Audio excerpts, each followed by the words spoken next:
दोस्तों हमने ऐसा कई बार नोटिस किया है कि जब जब भारत के ऊपर मुसीबत आई है, कई बार भारत के दोस्त देशों ने बढ़ चढ़ के भारत का साथ देने में कोई भी कसर नहीं छोड़ी है। और अब एक और बड़ा संकट आया है भारत के ऊपर और वो है कोयला संकट। भारत जो कि दुनिया का दूसरा सबसे बड़ा स्टील प्रोड्यूसर कंट्री है, लेकिन इसके स्टील प्रोडक्शन में लगातार गिरावट होने की संभावना जताई जा रही है। और ऐसा इसलिए कि स्टील प्रोडक्शन में बड़ी मात्रा में इस्तेमाल होने वाला कोयला जो कि भारत इंडोनेशिया और ऑस्ट्रेलिया जैसे देशों से आयात करता था, वो लगातार अपने कोयले की कीमत बढ़ाते चले जा रहे हैं। और सिर्फ कीमतें नहीं बढ़ाई जा रही, इसके अलावा ट्रांसपोर्टेशन कॉस्ट के साथ साथ ट्रांसपोर्टेशन को भी धीमा किया जा चुका है। लेकिन घबराने की बात नहीं है, क्योंकि भारत अब रूस को अपना नया अल्टरनेटिव ऑप्शन चुनने जा रहा है और रूस भी भारत की सप्लाई चेन में बढ़ चढ़ के हिस्सा लेगा। पहले हमने देखा है कि रूस ने भारत को किस तरीके से कच्चे तेल पर डिस्काउंट दिया और आज भारत से एक्सपोर्ट होने वाले रिफाइंड पेट्रोलियम का पूरा यूरोप दीवाना हो चुका है। लेकिन सोचने वाली बात यह है कि ये वही यूरोप है जिसने भारत का बढ़ के विरोध किया था कि भारत रशिया से कच्चा तेल बड़ी मात्रा में आखिर क्यों खरीद रहा है। और अब भारत एक बार फिर बड़ी चाल चलने जा रहा है और रूस से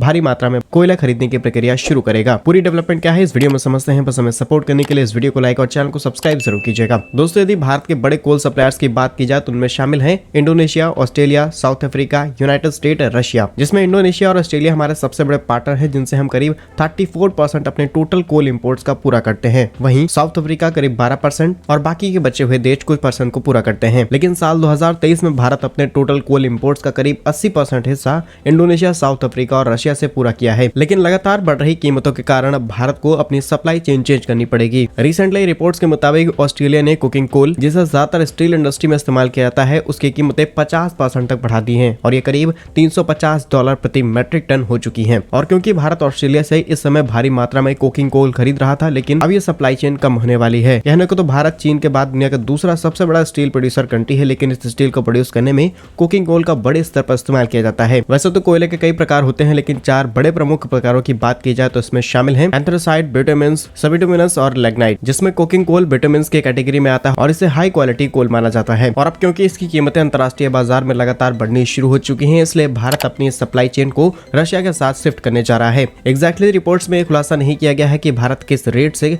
रशिया से इस कुकिंग कोल खरीदने वाला है, लेकिन अब रशिया भारत का बड़ा सप्लायर बनने वाला है कुकिंग कोल का आफ्टर क्रूड ऑयल। वहीं कुछ रिपोर्ट्स भी बताती हैं कि भारत की बड़ी स्टील कंपनी जैसे कि steel authority of India limited, इसके अलावा राष्ट्रीय इस्पात निगम लिमिटेड जैसी बड़ी कंपनीज ने रूस से कुकिंग कोल खरीदने के लिए रुपए में ट्रेड करने को भी लेकर के बातचीत शुरू कर दी है। अगर ये चीजें फाइनलाइज होती हैं तो जाहिर सी बात है कि भारत रूस से भारी मात्रा में कुकिंग कोल खरीदने की प्रक्रिया शुरू करेगा। बाकी आप हमें कमेंट्स में बता सकते हैं कि भारत का ये फैसला सही होगा या फिर नहीं, क्योंकि भारत के लिए कई और देशों ने कीमतें ऑलरेडी बढ़ा दी हैं। तो ऐसे में अगर कोई देश हमें कुकिंग कोल सस्ते दामों पर ऑफर कर रहा है तो भारत को खरीदना चाहिए। और यहाँ पर कोई ऐसा देश नहीं है जिसके साथ भारत की बनती ना हो, क्योंकि यहाँ पर रूस का नाम शामिल है। आप अपने उत्तर को कमेंट बॉक्स में यस और नो में जरूर लिखिएगा। भारत के ऐसे ही यूजफुल एंड इन्फॉर्मेटिव वीडियोस पाने के लिए आप हमारे YouTube चैनल को सब्सक्राइब जरूर कर लीजिए। मिलेंगे हम आपको एक नई और इंटरेस्टिंग वीडियो में, तब तक के लिए वंदे मातरम, भारत माता की जय।